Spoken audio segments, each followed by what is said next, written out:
माकड मौसिमी बडा पाक्थ्यौ मेरो सामु आउँदा किन भाग्थ्यौ मेरो सामु आउँदा किन भाग्थ्यौ नाति अब हाम्रो सुखानी पनि घुमिहाल्यो मैले चाहिँ अब यस्तो एउटा बानी कि बाहिर फेर हिँड्दा यसो अलिकति चाहिँ हल्का चिरिप चाहिँ लाउनै पर्यो हजुरबा तपाईँको त बानी त एकदम राम्रो रहेछ त तर खाना चाहिँ खानु तर हल्का राम्रो र नराम्रो चाहिँ तेरा बाउलाई सोध्नु म नभइकन तेरो बाउ पनि भएको होइन अनि तर छोरा मान्छे चाहिँ एकदम राम्रो हो नि त उता जोनीजीलाई हेर त कपाल नभए पनि ह्यान्डसमै छन् यता म अब यतिको भए पनि ह्यान्डसमै छु तर नि नाति मान्छे छोरा मान्छे चाहिँ कि त 59 मा राम्रो कि त 69 मा राम्रो लु नाति जाउँ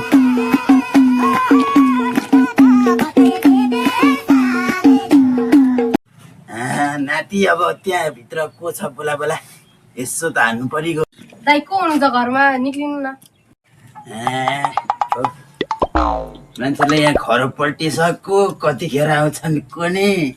ए भाइ यो को रहेछ जा तपाईँ बाहिर हेर मलाई पनि खेल्न त देऊ न तिमी बाहिर हेरेर आऊ ए त दा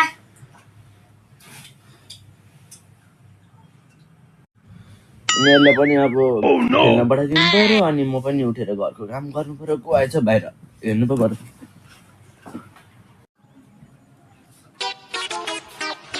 को के थियो होला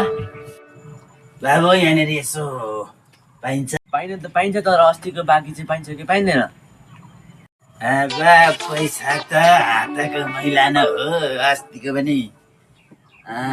पाइहालिन्छ नि मैले बाबु त्यहाँनिर यसो दुईटा ल्याउ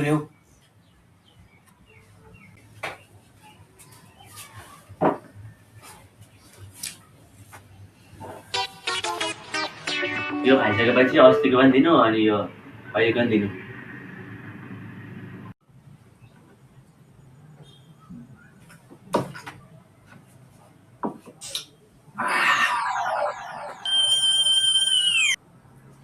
सानो मान्छे भएर त पनि रक्सी खान्छस्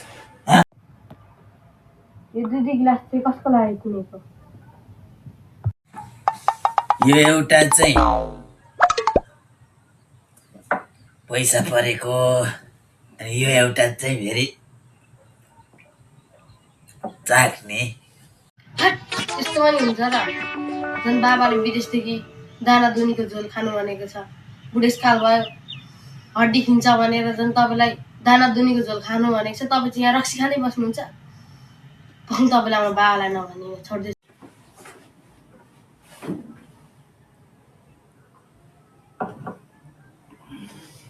नाति अलिकति कमन सेन्स लाग्छ कमन सेन्स चना मटर दाना त्यो पनि दानै हो चामलको पनि दानै हुन्छ अनि त्यही दानाको त झोल खाएको नि अलिकति दिमागलाई क्या दिमागलाई ल अब छिटो खाएर जाउँ हामीलाई पनि ढिलो भइसक्यो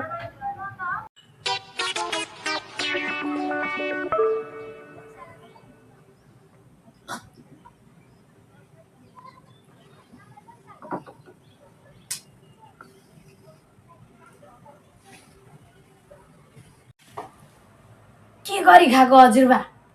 त्यसरी पनि खाइन्छ कतै अलिकति यसमा रहेछ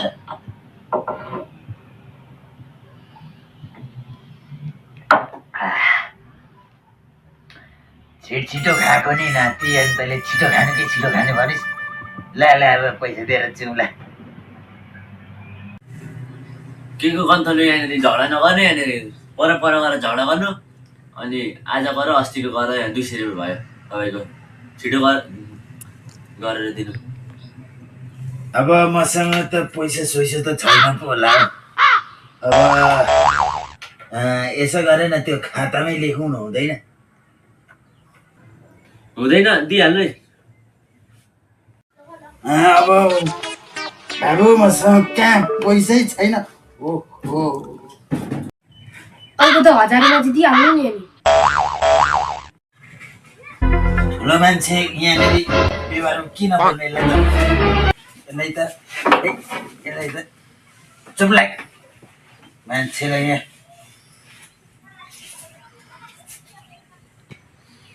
कति रहेछ यो अब 2 रुपियाँ रहेछ यो चाहिँ राखी गर 198 चाहिँ खातामा लेखौँ ल अहिले हामी लाग्यो डुबायो नि हौ बुढोले अर्कोदेखि आउँदाखेरि रक्सी दिउँला न मैले जानेछु त्यो बुढोलाई